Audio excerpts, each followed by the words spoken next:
shit. All she want is payback for the way I always. Welcome to Control Corner. This is Crimson, and this is going to be a new series that I'm going to be working on a little bit here and there. We're going to check it out. So it's called Is It Worth It? So we're going to take a meta-defining deck that we're seeing win a lot in different events. This one is by Kevslinger, and it is a Jeskai Fires deck. And let's break it down and see if it's worth it for your average casual player, because let's be honest, I suck at Magic. I've been playing it since it literally came out, and I still suck at it. Just one of those things. Live with it, right? Alright, so let's take a look at the deck. So first off, we can tell that this deck is going to be heavily influenced on rares, mythics, and a bunch of rare wild cards. So as a casual player, this may be a very hard deck for a casual gamer to complete. So let's first take a breakdown. Common wise, pretty easy stuff to get. 3 shimmers. It's a very good card. Easy card to craft. Uncommon, we have the 2 glass caskets. Again, decently easy to craft with uncommon wild cards. But let's look into the rares. So we're looking at 3 of the Giants, 4 Tefiris, 4 Deafening Clarions, 2 Dream Trawlers, 4 Fires of Invention, and 4 Sphinx of Insights. That's a lot of wild cards. So if you're a control player like I am, and I love blue-white, I love Esper, I love Grixis, those are my preferred deck styles to play, you probably already have the 4 Tefiris. And with the new set, you should have definitely got the Dream Troller. This card is insanely good. But let's look at the other stuff. Bone Crushers. Yeah, like, definitely a card that would be craftable if you play red. Deafening Clarions. Hopefully you've just accumulated them as you played and got free packs and stuff like that. You might need to spend a couple wild cards to finish it off. Fires, probably going to need to spend the 4 wild cards there. Sphinx of Insight. This one is a more different one. This one I didn't expect to see in this deck, but yeah, give it a try anyways. So you're honestly looking at 10, 18, 21 rare wild cards. That's a lot just for this section. We haven't even gone to the land yet. Mythic wise, 2 box toppers. If you're a free-to-play player, this is a much harder card to get. If you are just a casual player, you probably bought a box when the set came out, so you probably have 1. You need to spend at least 1 mythic there. Cavalier Gales and Cavalier Flame. Yeah, probably going to need to spend some mythics there too. So you're looking at 5, 6, 7 mythics. So yeah, we're at a huge amount already. Then we need to go to the land. Alright. Gonna be honest, when a set first comes out, the first thing you should do is just get the land. That's what I spend my rare wild cards on right away, is land. Hallowed Fountain, yeah, all of these, you should definitely be dropping your wild cards into these things first. Land is key. And then 3 of these. Now, I know when Thrones first came out, first thing I did get 2 of these. I did not craft all 4 right away. I didn't think I'd ever use 4. I did craft 2, and then I have pulled the other 2 out of packs since then. But yeah, so you're looking at a huge commitment of wild cards to play this. So now the real question is it worth it? Is it worth all those wild cards for a casual player to buy this deck? So let's first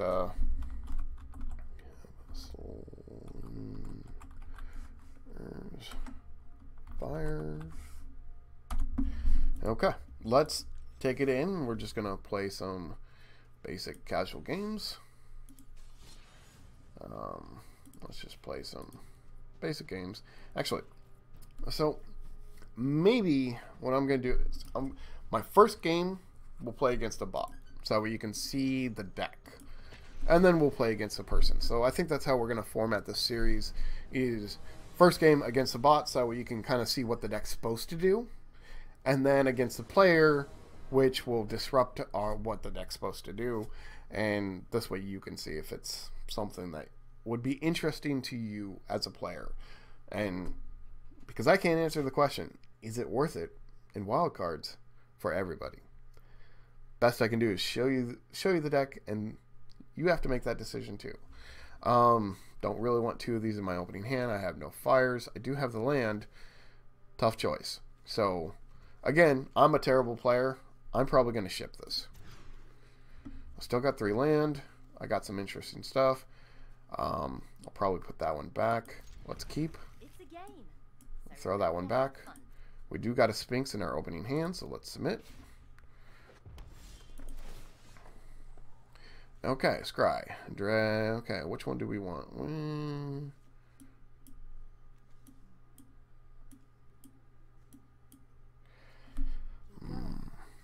can do this.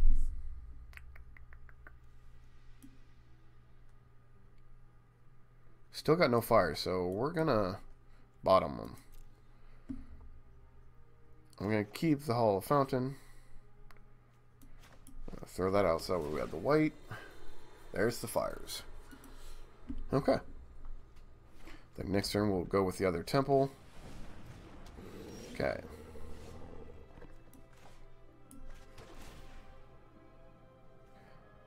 Don't think I need the basic land right now. I think on our turn we will be able to. Each creature. Okay. Yep. So we're taking some damage. Let's kill that one off. Let's get a temple going. Yep. That's definitely what we want.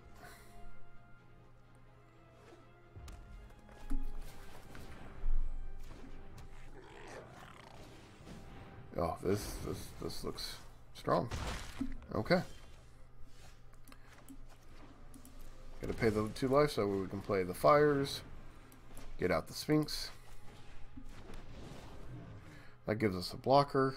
Hopefully it slows him down a little bit.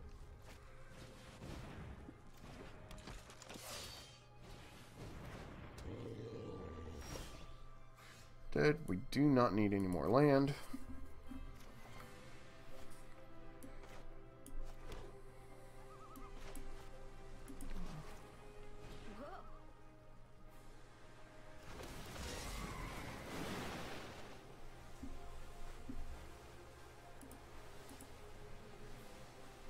That works for me.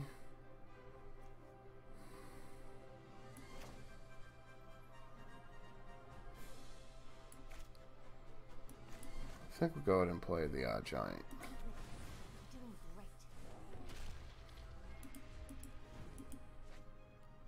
Alright. So again, we're playing against a bot. This shit's easy. I mean, that's just how it is. Go ahead and scry 2. Don't really need either of these. Our turn, we're going to scry 1 from that. Yeah, we will take that. Draw. Drop that tapped. Play him out there for free because we have the fires.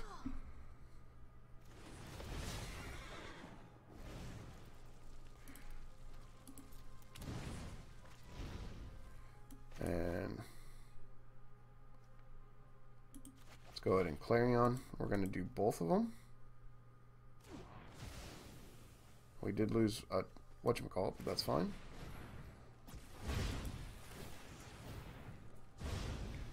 And all of our stuff has lifelink from the Clarion. Not that it mattered. Again, Planeswalker.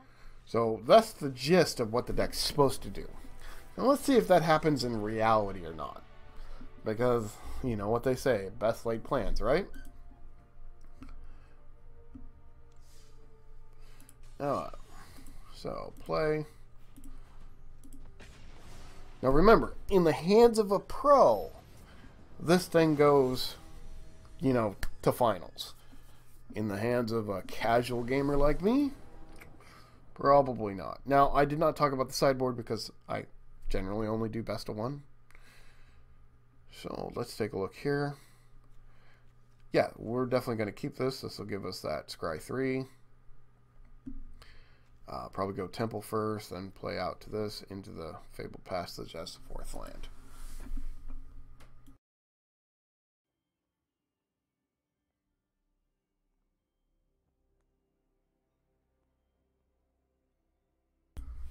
And as a reminder, when playing against humans, well, either their internet's slow, something's going on, or they just suck. Let's be honest. So, we'll just keep waiting and waiting. Hopefully this guy wakes up at some point and realizes he pushed play game. But who knows? Maybe he doesn't know. And I don't want to do a lot of editing, so sadly we're just going to have to sit here and wait for him. Now that is the one advantage to maybe playing in the ranked. You have less people that just sit here and do nothing forever.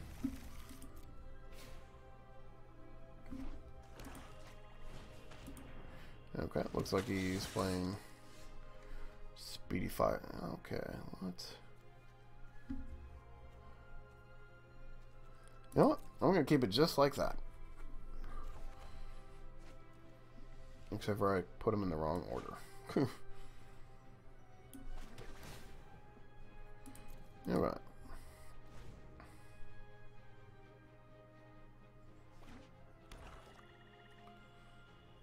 If he's playing mono black aggro, I think that'd be good. If he's playing discard, we're going to have some troubles. Yep, there's the discard. He'll probably take the Teferi or the Clarion. Most people snap the Teferi. He did not. Good. Good choice. Okay. I'll pay the 2 life. Ah, shit. Oh, see? Again, casual player. Just thinking that was an instant. It's a sorcery. My bad.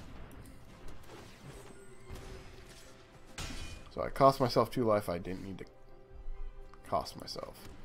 So...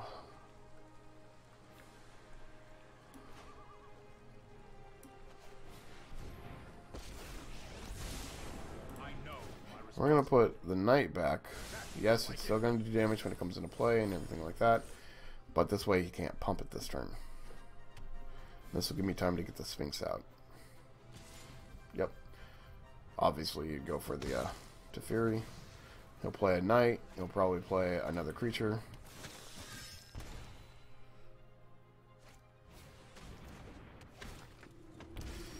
Clarion would be a wonderful card to draw right now.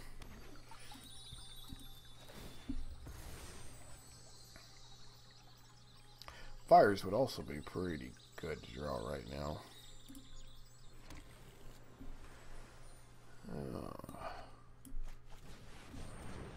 go ahead and just try to get a creature out. If he wants to get rid of both of his other creatures for it, that's fine. Oh, yeah, the rider.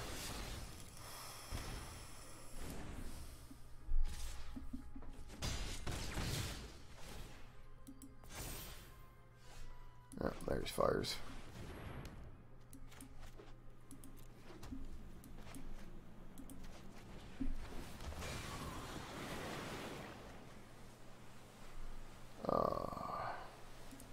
Let's just put the 2 land back on top. Yep, that order.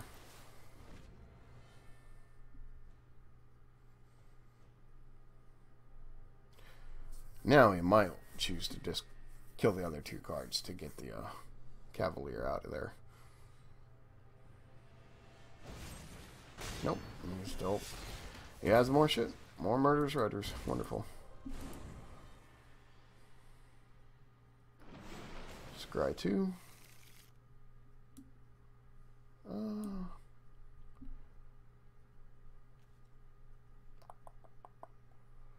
I don't really need any more land. I do want that though.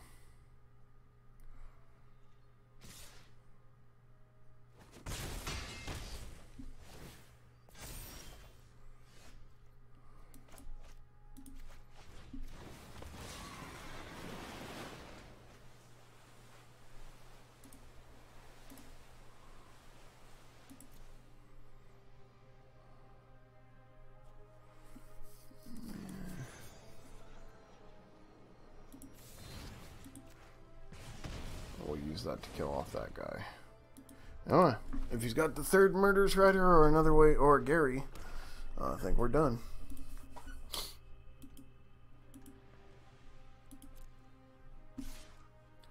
Yep, he knows we have to block.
Okay, well, let's give that a go.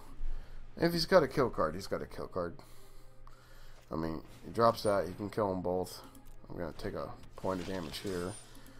I mean, odds are he's not going to kill them both. There we go. Yep, that got me. Okay, so I'll lose 2 life from there.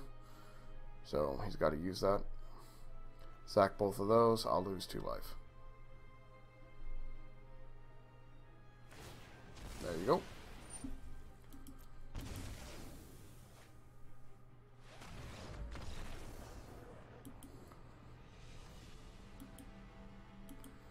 Anyway, so now the question comes down to, you've seen how the deck's supposed to work.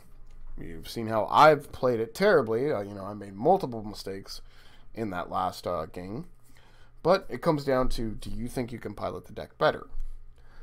Odds are you probably can't. Let's be honest here. And if you think you can pilot it better, is it worth that amount of wild cards for you to run that deck? This is definitely not a budget-friendly deck or a cheap deck to make in Arena. But I wanted to give you the option to be able to see this deck in action and see if it's something that would be interesting for you to play. Yes, you can definitely check out other content creators like Merchant, CGB, LSD, or LVD, and there's tons of them. Tons of content creators out there that make tons of videos. But let's be honest, most of them are really damn good players. Your average Joe, probably not going to pilot a deck as good as like CGB. So yeah, it's tough sometimes going, man, I saw CGB run this deck and it was wonderful, like 80% win rate. Well, CGB is a damn good player. You know, it happens. Can you pilot the deck the same way? And is it worth it to use that amount of wild cards to pilot that deck? So hopefully this series will help you in making those choices for yourself. So is it worth it? I don't know. It's up to you to decide that. Well, make sure you check out the next video that comes out. It will probably be a little less wildcard intense. I wanted to do one of the bigger ones right off the bat, but there are definitely some really good decks out there that are climbing on the charts that don't run, 80 wild cards. Thank you guys for watching. Make sure you check out the next video.